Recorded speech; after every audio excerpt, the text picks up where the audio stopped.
membahas mengkaji tafsir Al-Quran surah Al-Baqarah ayat 164 sampai ayat 167. A'udzubillahi minasyaitonirrajim. Keberlindungan kepada Allah daripada syaitan yang terkutuk. Bismillahirrahmanirrahim. Dengan nama Allah yang Maha Pengasih lagi Maha.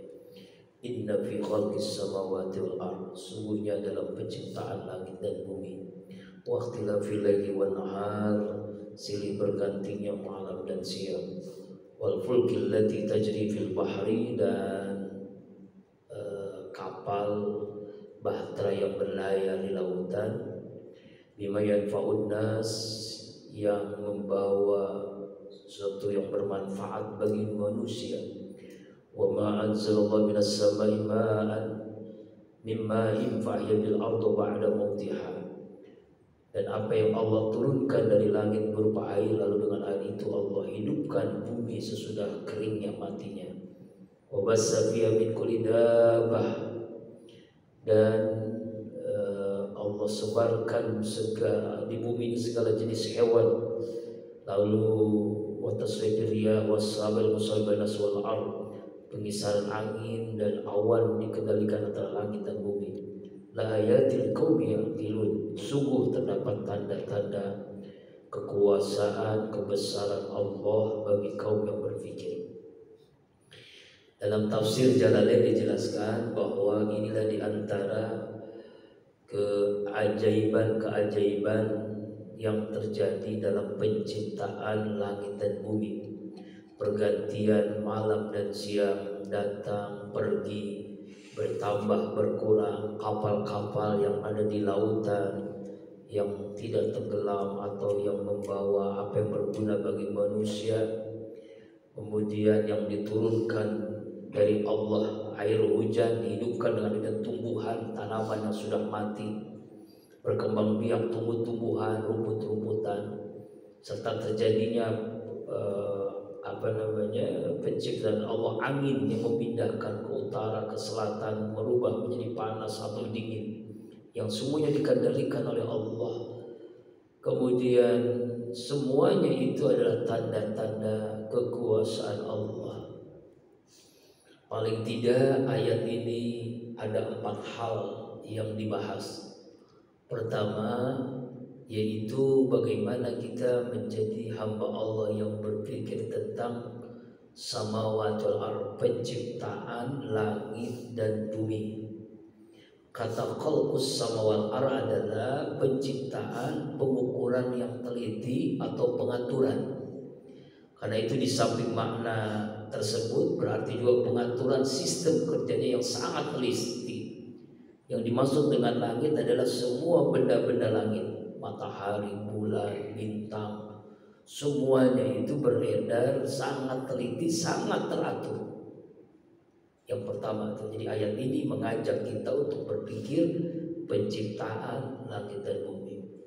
Yang kedua, ayat ini menggiring kita agar kita mampu merenungkan pergantian malam dan siang, yaitu perputaran bumi pada porosnya yang disebut dengan rotasi dan juga revolusi dalam langit dan matahari, bulan dan bumi ini, melahirkan malam, melahirkan siang, dan perbedaannya baik dalam masa yang pendek ataupun masa yang siang, pendeknya siang atau pendeknya malam, sesuai dengan keadaannya.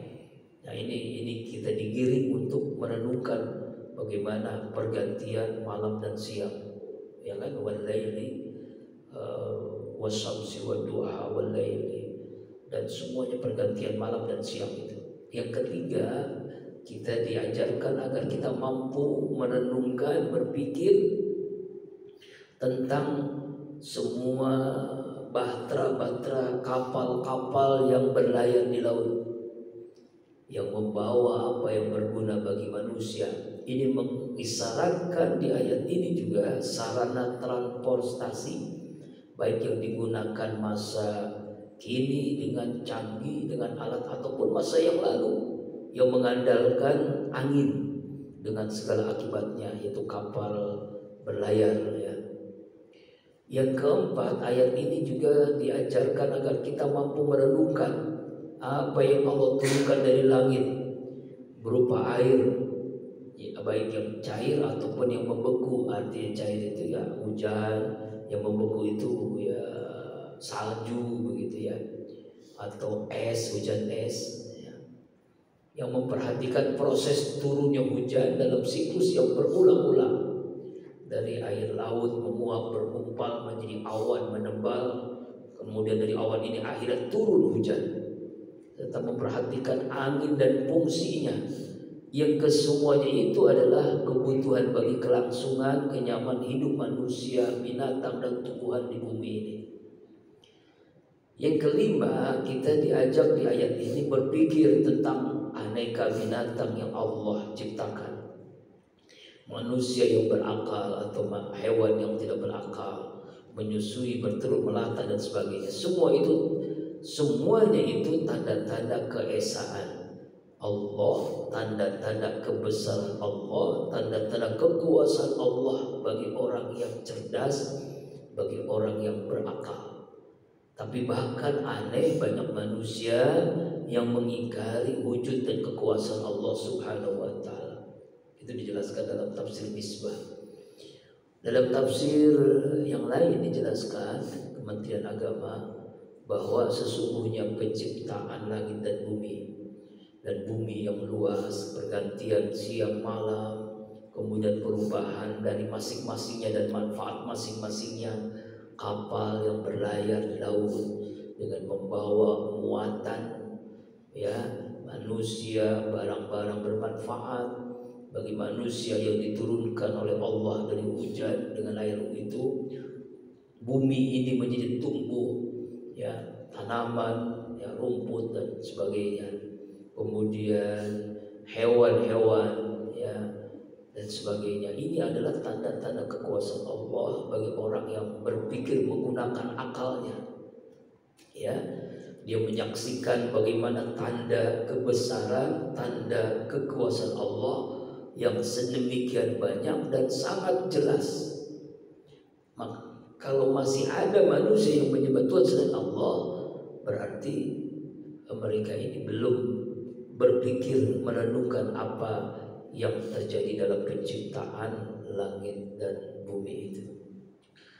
Kemudian secara ringkas itu ya, secara ringkas dalam tafsir Muyassar, tafsir yang ringkas, yaitu bahwa penciptaan langit dengan ketinggiannya, dengan luasnya, penciptaan bumi dengan gunung, dataran, laut-lautnya, pergantian malam dan siang, lebih lama, lebih pendek, gelap, cahaya, pergantian keduanya secara beriringan, kapal-kapal yang berlayar memuat segala bermanfaat, air hujan diturunkan lalu menghidupkan tanah dengan air itu, tumbuh-tumbuhan hijau yang dulunya kering ya Allah sebarkan di dalamnya berupa setiap jenis binatang yang berjalan di muka bumi ini.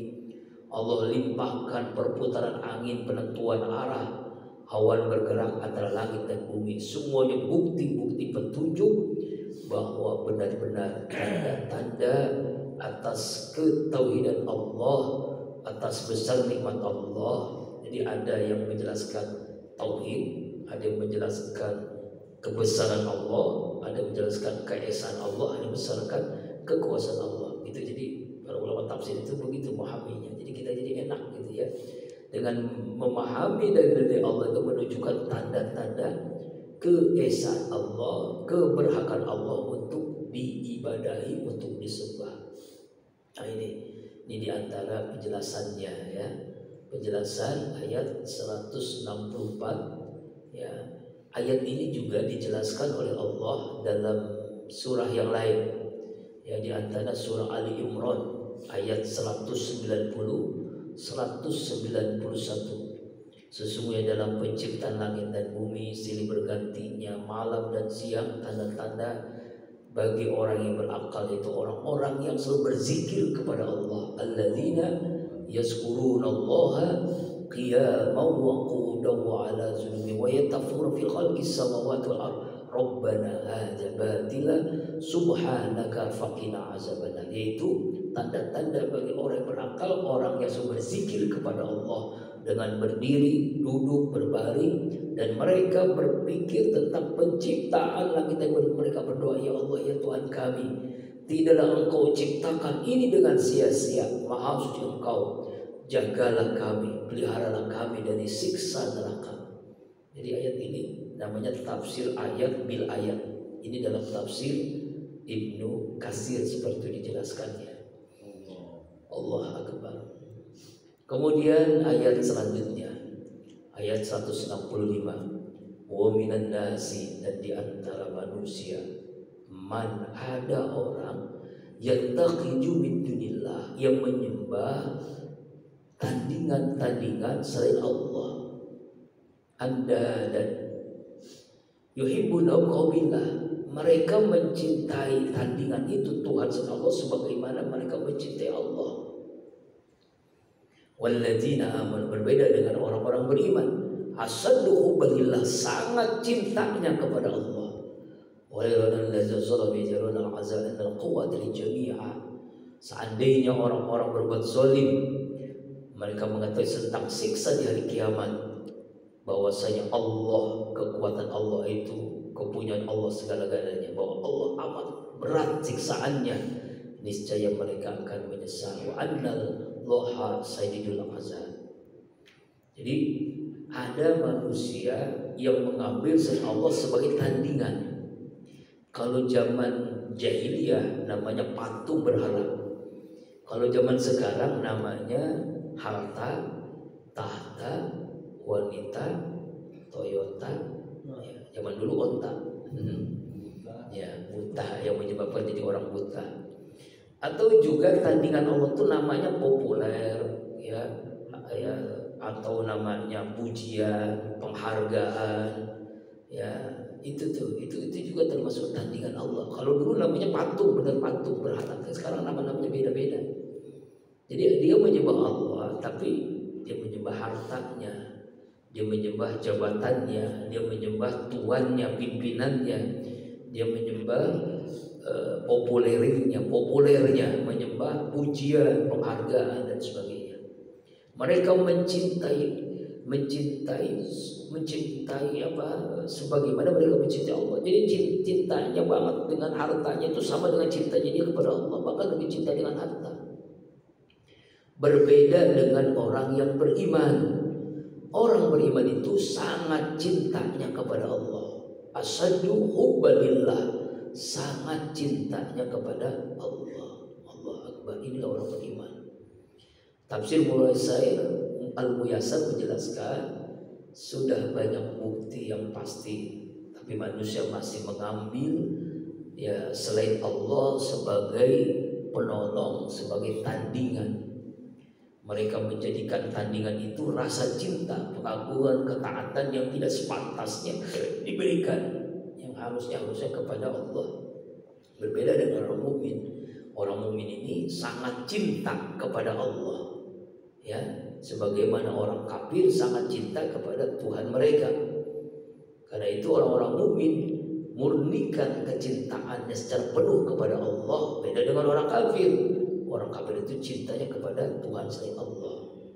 Sekiranya orang-orang yang berbuat zalim, yang mengetahui mereka menyaksikan siksa akhirat, sekiranya seandainya umpama andai kata orang kafir ini melihat siksaan akhirat itu luar biasa, ya, pasti dia akan sungguhnya Allah adalah zat yang maha esa. Allah sangat keras usahanya. Pastilah mereka tidak akan mengambil Tuhan-Tuhan selain Allah yang mereka sembah. Begitu. Allah Akbar walillahil hamd.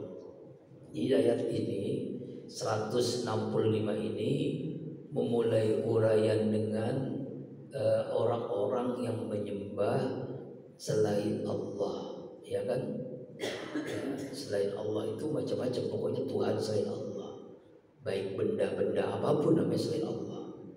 Padahal itu adalah makhluk ciptaan Allah. Itu aneh ya. Makanya beda dengan orang yang beriman. Tidak layak orang-orang seorang itu menyembah makhluk yang Allah ciptakan. Ya, kalau orang beriman penuh bulat cintanya kepada Allah. Asyaddu hubbatillah, cinta kepada Allah sangat bulat. Ya, cinta mereka lahir dari bukti yakin. Ya, cintanya lahir dari bukti apa? Tentang pengetahuan sifat-sifat Allah yang maha indah. Ya, kekuatan memahami cinta orang beriman berbeda banget dengan orang-orang kafir. Orang beriman taat, cinta kepada Allah, lalu dia berdoa minta bantuan kepada Allah baik dalam keadaan sulit maupun dalam keadaan senang. Ya. Nah, kalau orang kafir nih, mereka itu berdoa itu ketika mereka dalam keadaan sulit. Orang iman, orang mukmin itu tidak melupakan Allah dalam keadaan apapun. Ingat Allah dalam keadaan apapun. Kaya, miskin, senang, susah, dia selalu minta kepada Allah, selalu berdoa kepada Allah, tidak menyekutukan Allah. Nah, ini ya, ini bedanya nih orang mukmin dengan orang kafir.